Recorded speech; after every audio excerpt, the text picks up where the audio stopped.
आज हम बात करेंगे गोविंद मिश्र द्वारा रचित उपन्यास धूल पौधों पर के अंदर जो पात्र हैं वो किस प्रकार से हैं, क्योंकि कोई भी उपन्यास जो है वो पात्रों के माध्यम से ही आगे बढ़ता है। इसके अंदर दो प्रमुख पात्र आते हैं। यह सबसे पहले हम बात करें कि जो पात्र हैं वो दो तरह के होते हैं। एक तो होते हैं प्रमुख पात्र या मुख्य पात्र और दूसरे होते हैं गौण पात्र। मुख्य पात्रों के अंदर आते हैं प्रेम प्रकाश और कथानायिका। कथानायिका इसलिए कहा जाता है क्योंकि कथानायिका का अलग से इसके अंदर कोई भी नाम नहीं दिया गया है। प्रेम प्रकाश प्रमुख पात्रों के अंतर्गत आते हैं और इसी के अंदर उनकी पत्नी है, एक बेटा है, जो कि गौण पात्रों के रूप में आते हैं, जिनकी बीच बीच में कहीं ना कहीं एक दो पंक्तियां उनके बारे में कही गई हैं। और दूसरी प्रमुख पात्रों के अंदर है कथानायिका। जो कथानायिका है, ये पूरा जो उपन्यास है वो कथानायिका और प्रेम प्रकाश के चरित्र को लेकर के रचा गया है या उनके चरित्र को उद्घाटित करता है।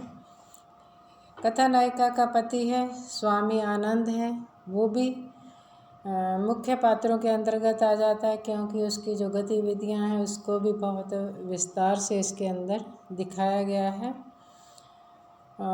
कथानायिका की सास हैं जो कि सदैव बीमार रहती हैं और बीमार रहते हुए शायद इसी कारण से वो बहुत अधिक कर्कश और झगड़ालू हो गई हैं, जो सदैव अपने पति के साथ झगड़ा करती रहती हैं। और उसके ससुर भी हैं उस घर के अंदर, जो कि शायद इसी झगड़े की वजह से घर के अंदर ज़्यादा समय तक नहीं रहते हैं। वो अपने पत्नी के द्वारा प्रताड़ित होने के कारण उनका जो स्वभाव है बिल्कुल शांत है, उनकी निरोगी काया है। वो घर के माहौल से त्रस्त होकर सुबह शाम अपने कुत्ते को लेकर घर से बाहर चले जाते हैं। इसके अतिरिक्त कथानायिका का बेटा है जिसका नाम सिद्धार्थ है, जो बहुत छोटा है, लेकिन वो सदैव अपने माता पिता को या सदैव परिवार के अंदर अपनी माँ को प्रताड़ित होते हुए देखता रहता है। इसी कारण से उसका जो मन है वो अंदर से बहुत डरा हुआ है।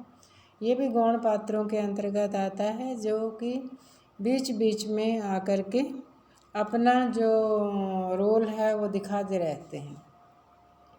इसके अतिरिक्त एक निशा नाम की युवती है जिसके जो पिता हैं उसकी जन्म कुंडली दिखाने के लिए युवा गुरु, जो कि स्वामी आनंद हैं कथानायिका के पति, उनके पास आते हैं। तो वो किसी न किसी बहाने से जो युवा गुरु है उसे अपने प्रेम जाल में फंसा लेता है और उसके अपने घर में ही रख लेता है, उसे वहीं पर वो रहने लगती है।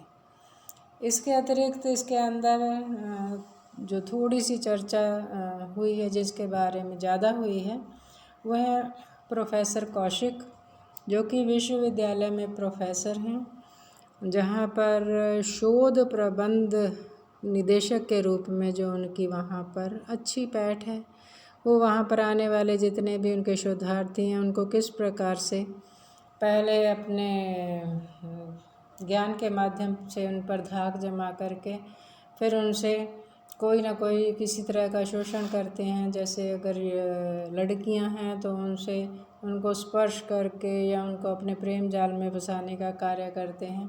अगर वो इस तरह से उनके चंगुल में नहीं आती हैं तो आर्थिक रूप से उनका शोषण किया जाता है, जैसा कि उन्होंने कथानायिका का किया है कि जब वो पीएचडी कर रही होती है तो वो जब देखते हैं कि वो उनके प्रेम जाल में नहीं फंस रही है तो वो उसे ऐसे ऐसे खर्चे बता देते हैं कि जिस प्रकार से तुम्हारा जो है वाइवा लेने के लिए बाहर से आएंगे, उनको इतने पैसे देने होंगे, उनको अच्छे होटल में ठहराना होगा। ये जो है आर्थिक रूप से उसे चोट पहुंचाने की चेष्टा की जाती है। इस प्रकार के जो पात्र होते हैं वो होते तो गौण पात्रों के अंदर हैं, लेकिन इन्हीं के माध्यम से जो कथा है वो अपना विस्तार पाती है, आगे बढ़ती है।